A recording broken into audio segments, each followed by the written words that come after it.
I keep making this point in a very general way. I'll ask you to make it in a specific way. Does the world owe Stephanie White an apology right now? Because it felt like a couple of months ago, a lot of people had a lot to say about all the things that wasn't right about Indiana. Now it looks pretty right. Yes, they do owe Stephanie White an apology. We don't. And I think it's because you need to go through the regular season. No, we do not. What's going on, everybody? I'm Jay Williams. This is Yahoo Sports. Please like, comment, and subscribe, and I greatly appreciate it. All right, we got a couple days before our next game, which is on Friday against the Connecticut Sun. But I believe there are still things to talk about, specifically with our offense. Now, I know we have the best, one of the best, if not the best offense in the league, but I'm of the belief that our offense is going to have to win us a championship rather than our defense. Now, I understand there are times in the games where we got to get stops. I understand there are times in the game where we got to buckle up, put on our big boy, big girl pants, however you want to label it, and we got to get a stop on defense. But I don't believe we have the personnel to make our identity defense like the Valkyries, for example. I think what we've seen the last two games of the road trip versus the Liberty and versus the Chicago Sky. Now, I understand those are two totally different opponents. I understand that Chicago Sky is pretty much at the bottom of the league. The Liberty are a playoff team with championship players. You know, I understand that. But like I said in my last video, the foundation of our offense is what I was looking for. And I think, now, I'm not of the belief we should get rid of Aaliyah Boston. I believe Aaliyah Boston is going to be a big part of this team. I believe she's going to be a future Hall of Famer for the years to come. But there is something to say about the big three. There is something to say about the big three and how we use them. Now, I'm of the belief that Aaliyah Boston has been damaged just as much as Kaden Clark. Now, Kaden Clark is a great player. She's going to get her numbers regardless. But Leah Boston has suffered in the Stephanie White system, I believe, as well, because she is a back to the rim big. Her being this hub situation, I understand she's shooting the three ball well this year, but I believe she's suffering by not playing in the paint, not playing the two-man game with Kaden Clark. I believe it's harder for her to get appropriate and easy shots. I don't know how many times I see Aaliyah Boston drive to the lane from the three-point line this year. I feel like if they're not running the two-man game, that's her offense. To get the ball on top of the key, she fake a dribble handoff and drive to the lane, and she end up most of the times having to shoot a tough layup. Aaliyah Boston has great touch. We've seen she improved her three-point shot. We've seen that she can make a midi, and we've seen that she can make her layups when she's committed, you know, to that type of offense. Now, she's been struggling a little bit in the paint as far as making her shots. So I believe Stephanie White, whatever she got going on with this hub situation, I hope she gets rid of it. I believe the best opportunity for us to win is to run the offense through Kaden Clark, and she will get everybody involved. Now, we're going to check out this Yahoo Sports video. They're going to talk about Kaden Clark. They're going to ask a question of, does Stephanie White deserve an apology? And we're going to get into it. We're going to react to it, and then we're going to get up out of here. We get straight to it, okay? What did Indiana do differently to get Caitlin going after the two losses? Nikias, we'll start with you. What do you think? I think the first thing that popped for me was just how high the screens were set for Caitlin. It was around an average of 27 feet in the prior two matchups, or prior two games heading into this was around 24, 25, somewhere in that range. And so I think with Chicago trying to lean into more of the full court pressure, you got. Now that's an interesting, little side note. The screens were set high this game. And I believe that if Stephanie White, if this was her idea, it was smart because Cardosa, her foot speed is too slow. So the idea behind setting high screens, basically at half court, especially when it was a soft press, it wasn't like they was full court, balled and out pressing. It was a soft press. KK would set the screen extremely high. And you see Caitlin Clark just charging. She's going downhill. And I believe they seen that mismatch. Cardosa, pretty much any big they could throw in there. The foot speed was too slow. And we've seen a lot of layups from Caitlin Clark from the high screen. So that was, I did notice that watching the game. And that's just another, tool in the Caitlin Clark arsenal. More of those high early drag screens. First possession of the game was Caitlin getting a high screen with a flattened floor, getting to her left and getting to a three. And it's like, okay, well, this might be the tone. And see, that's how I know this is a Stephanie White thing, because Aaliyah Boston would come down the court, and like I said, I like Aaliyah Boston. I don't want to get rid of her, but it's what Stephanie White has her doing. She's not setting real screens. She's not rescreening. She's pretty much asking for the ball a lot. But I think Aaliyah Boston can be very useful, like we seen last year before Caitlin Clark got hurt in the rookie year. The screen, the pick and roll, and now she has a three to pick and pop. It can be deadly. And we have Kelsey Mitchell as a third option for a bailout, or just give Kelsey Mitchell the ball early in the shot clock and let her go to work. Like I think this type of offense that we've seen against Chicago Sky, I think it could do wonders. And I think this type of offense can lead to our defense. Now, I understand the turnovers, we got to limit that. But this type of offense, it gets teams tired. It creates chaos. It creates confusion. I really hope that we see this in the playoffs. Season high 22 drives for her as well. So I think just the early screens kind of perked up her aggression overall. That just kind of led to a consistent attack from her. Just to bounce off what Nakai said, I think there was a consistent aggression. I thought it was good for Indiana to kind of have that first half. It's kind of been a little bit tough the last couple games after this hot stretch, but Caitlin Clark being able to just kind of explore the space, get downhill, get to her spots, and then mixing in the threes. And when the three ball is going, he's such a smart player. He's such a high IQ player. She just manipulates the defenders on the floor. It's a really tough blend to deal with. She attacks space. She's working to get downhill. She'll hit you. But then that sidestep, that step back is always ever present, and the passing will always stick out. So I think there was just a command that Caitlin Clark had in this game that really built throughout it. And I'm not even being funny here. When we play like we did against Chicago Sky, you see the pop. You see the adrenaline in players. I think right there, we just seen Lexi Hall just charge from the three-point line, trying to get the offensive rebound. We see Monique Billings dive in there. I feel like the team feels better when we playing like this. They know that anytime they can get the ball, right? They know they feel good. It causes or creates engagement. Players are engaged on the court because they know Caitlin Clark will get them the ball. She will. I mean, just that shot right there. She's absolutely lethal. And obviously her sophomore season was cut short due to injury, but now we see Caitlin Clark being, a key cog of the best offense in the WNBA. She now has more career games with 30-plus points and 10-plus assists than every other player in WNBA history combined, which is absolutely absurd.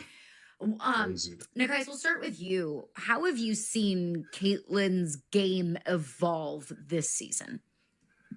I think it's the downhill comfort, because I think one of the more fun subplots of the Caitlin Clark experience has been how teams have tried to treat her. In year one, we're putting two on the ball all the time. In year two, even through the injury cut short season, it was, okay, we're not going to trap you as much. We're just going to switch a bunch and let's see what you do with that. In year three, there's been more of a mix of coverages, and that's largely because Caitlin is doing a better job of diagnosing things. And this is what I want to say. I think he's right. I think this year, Caitlin Clark aggression as far as her driving to the rim, we haven't seen that. I think that's just another thing she added to the toolbox. I think every year she's going to add something different.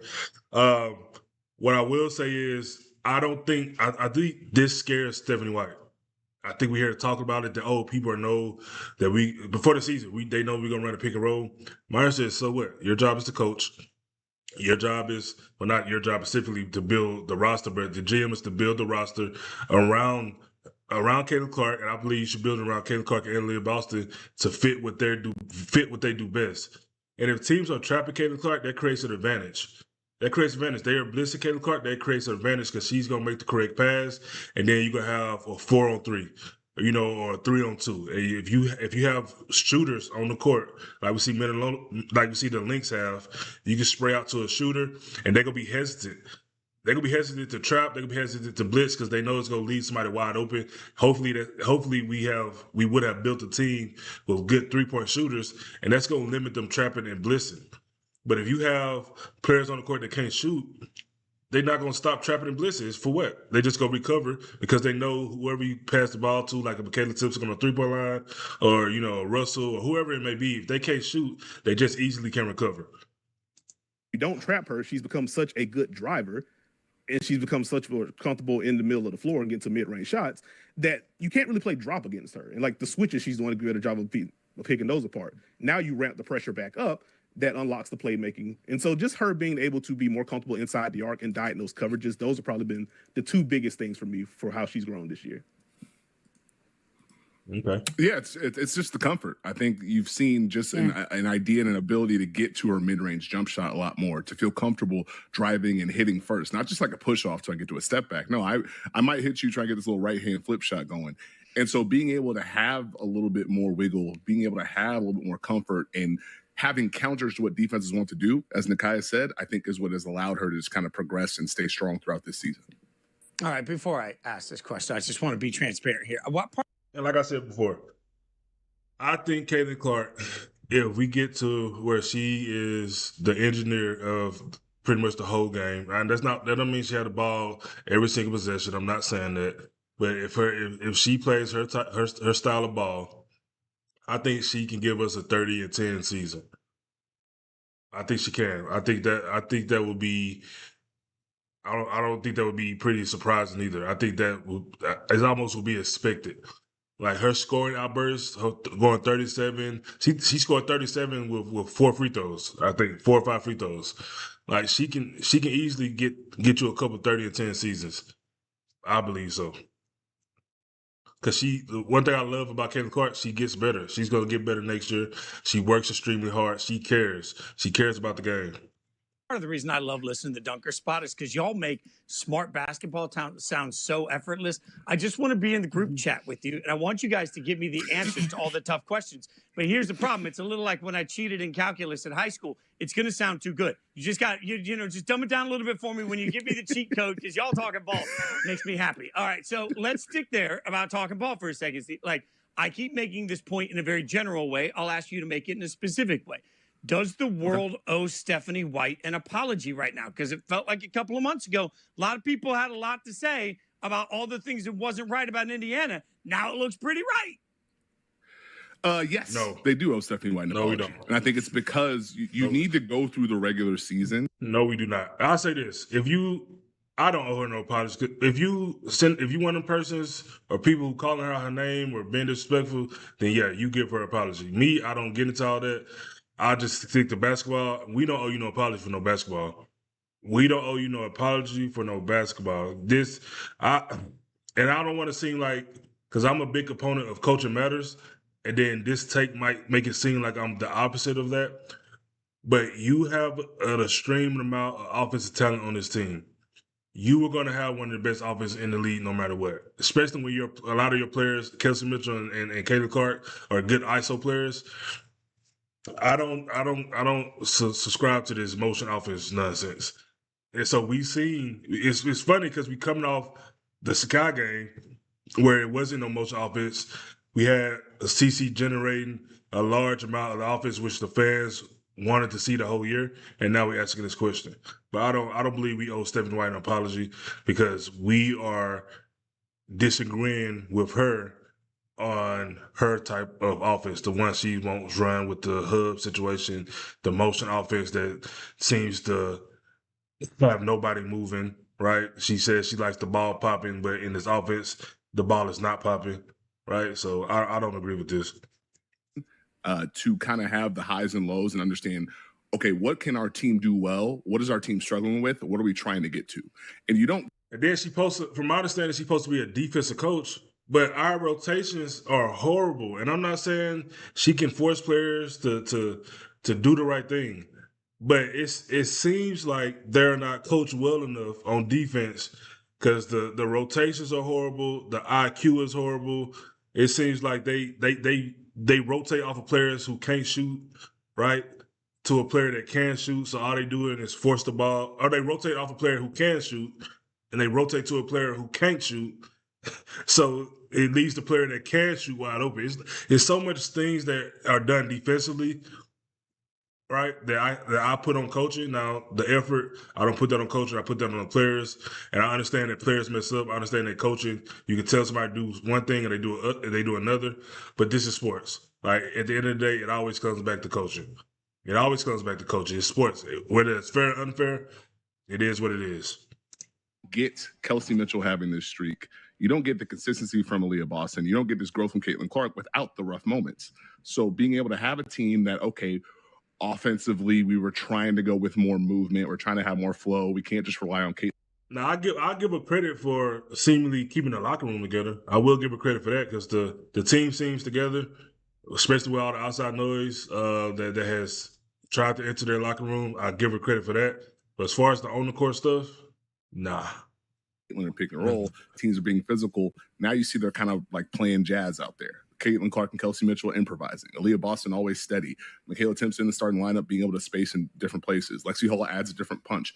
So for Stephanie White, it's kind of saying, okay, maybe we can't do this well. Maybe this isn't going great, but I still have the vision and understanding of what my players can do, and we're going to get to that point. I think there was not a lot of patience given for the rough patch. And so I think Stephanie White should kind of just take a bow and say, hey, I kind of knew what I was doing. No, she didn't. No, she did not. No, she did not. It's just, I don't think he watches the full. I don't think he watches the Indiana. He might. I ain't gonna say he don't, but I don't feel like she put players in the right position, a la Aaliyah Boston. She has made good decisions though. She put Michaela Timpson into the starting lineup, so I'll give her credit for that. But just the overall coaching job, nah. We got to see. We got to see when these playoffs come. I put us in the right position, and now we're putting ourselves in a place to thrive in the playoffs. I think just to quickly bounce off of that, Steve, because you nailed it. This is a Fever team that was an overtime period away from the finals last year. And so you're already looking to build counters so you'll be more successful. And I give her credit for that. I give her credit for what she did last year. But can she coach Caitlin Clark? Is she the best coach for Caitlin Clark and the team? Right? What she did last year was amazing.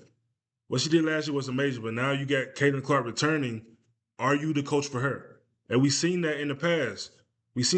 Mark Jackson got fired or let go, and Steve Kerr came in because they felt like Steve Kerr was the best coach for what they had. Steph Curry, Klay Thompson, Draymond Green, the core. We see it all the time. We see championship coaches get let go a year after they won a championship because they feel like they're not the best coach for what the team has at the moment. We have seen it. So I don't want to, nobody should act like this is an out-of-pocket thing because she made it to the semifinals last year.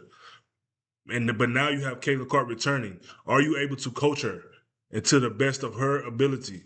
Because her ability helps the team. Now, if you're going to have her off to the side, this, that, and the third, then you may not be the best coach for her. And that's okay. We have seen that in the past. We have seen that before. We have seen coaches get fired, get let go before after good seasons because they wasn't best for the team at the moment and where the team is at that year, that season, or who the players have. So I don't agree with that. In the playoffs, you are now trying to re-implement Caitlin Clark, not just a role player. You're implementing Caitlin Clark back into the fold because of how much time she missed. So like there's a general we want to evolve. But also, we have to evolve while also making sure Caitlin is comfortable within this because she is such a big part of what we do. I don't think enough credence was led to the fact that that is a lot to navigate on top of everything else that comes with the Fever. And so for them to look like this, and as Caroline mentioned earlier, not just the best offense in the W, this is pretty easily going to be the best offensive rating of all time. If this holds, like, not an easy thing to do. She absolutely deserves her credit for what she's done.